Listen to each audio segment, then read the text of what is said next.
Je suis la reine du monde! Enfin, presque. Dès que le bateau sera terminé, ce sera impressionnant. Il ne reste plus qu'à passer une petite couche de peinture. Ou deux. Et quelques petites planches aussi. Un peu plus à gauche, un peu plus à droite, en bas. Parfait, voilà, vous pouvez vous abonner maintenant.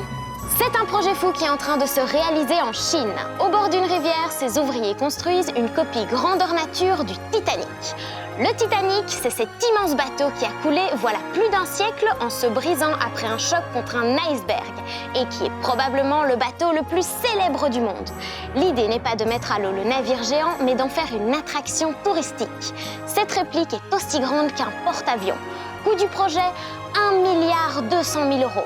L'inauguration est prévue en fin d'année. Nos 3 mots du jour, eux aussi, sont grands. 3 mots pour voguer vers les horizons de l'actu, car je suis la reine du monde. Oui. Dear Mask, je dois t'annoncer quelque chose. Oui, Luana. Tout est fini entre nous. Oh my God! Oui, et tu ne vas pas me manquer. Goodbye. Non! Et oui, aux États-Unis, c'est la fin d'une histoire que personne ne va regretter. Une page se tourne, les personnes vaccinées peuvent retirer leur masque à l'intérieur et à l'extérieur. Et ce n'est pas une blague. C'est le président américain Joe Biden qui l'a annoncé lui-même. Il faut dire que plus d'un tiers de la population est déjà vaccinée aux États-Unis. Une immense réussite après une gestion désastreuse par Donald Trump. À présent, ils peuvent se serrer la main ou se prendre dans les bras. Autant dire que les Américains ont accueilli la nouvelle avec joie et excitation. C'est une bonne chose, ça encouragera les gens à se faire vacciner s'ils savent qu'ils peuvent arrêter de porter le masque. Et après les adultes, c'est au tour des ados d'être vaccinés. Les 12-15 ans peuvent désormais recevoir le vaccin Pfizer.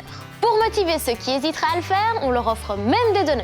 C'est une motivation comme une autre. Masque était l'un de nos mots du jour. Hey, j'ai reçu des commentaires sur ma photo. Prési, tu vas devenir un poulet à force d'en manger? Prési, t'es tellement grand que tu choses du 1000.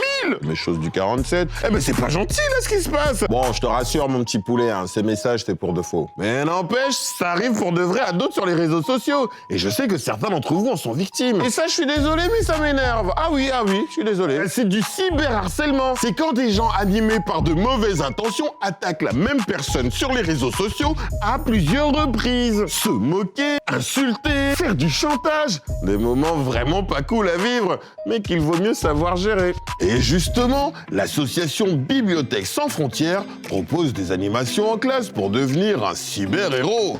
Un super sauveur qui doit maîtriser 5 principes.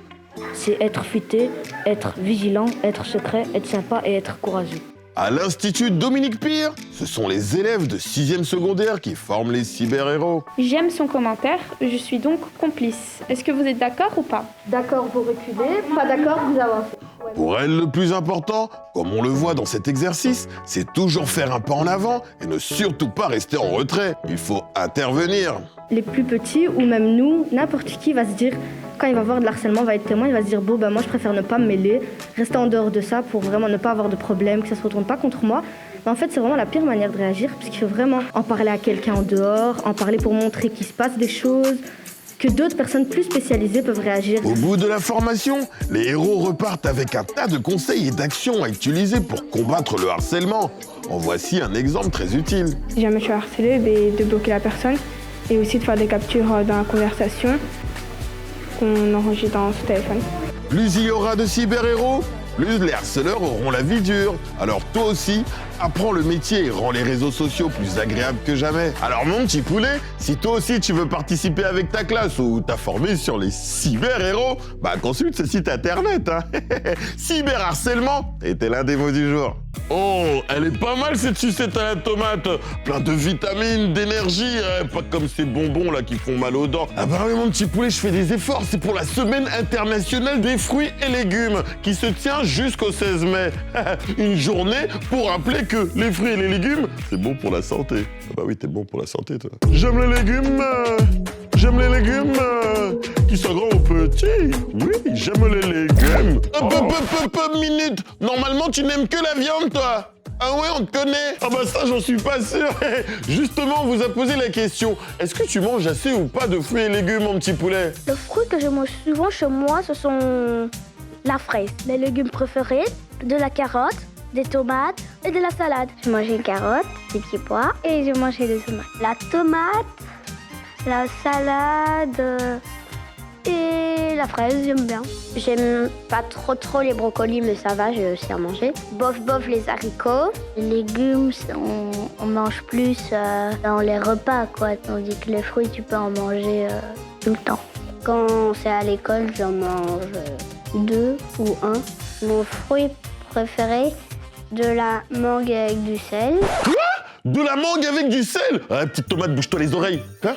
Ah, peut-être que ça passe. Eh, t'as pas tort finalement. Eh, toi aussi, tu passes bien avec du sel, hein. Merci aux élèves de l'école Nagno-les-Érables à Liège pour leurs avis sur les fruits et légumes, qui étaient l'un des mots du jour. Je me ferais bien une bolo. T'en penses quoi? Pourquoi tu pars? Pourquoi tu pars? Alors, si vous devez partir en vacances, faites-vous une petite liste. N'oubliez pas votre châle, vos charentaises et surtout, votre chat. Ah, moi je dis ça, c'est pour vous, hein.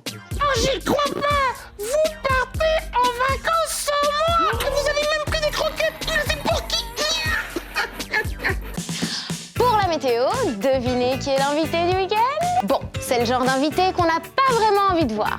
La pluie! Demain, malheureusement, la journée sera grise, mais l'après-midi, il y aura des éclaircies. Du coup, on fait comme Émile, notre star de la météo du jour. On ne reste pas loin de sa petite veste à capuche. Voilà. C'est déjà la fin de cette vidéo, mais on se retrouve bientôt pour de nouvelles aventures. Alors n'oubliez pas de vous abonner et d'activer la cloche pour être tenu au courant de toutes les surprises qui arrivent. À bientôt. Ciao.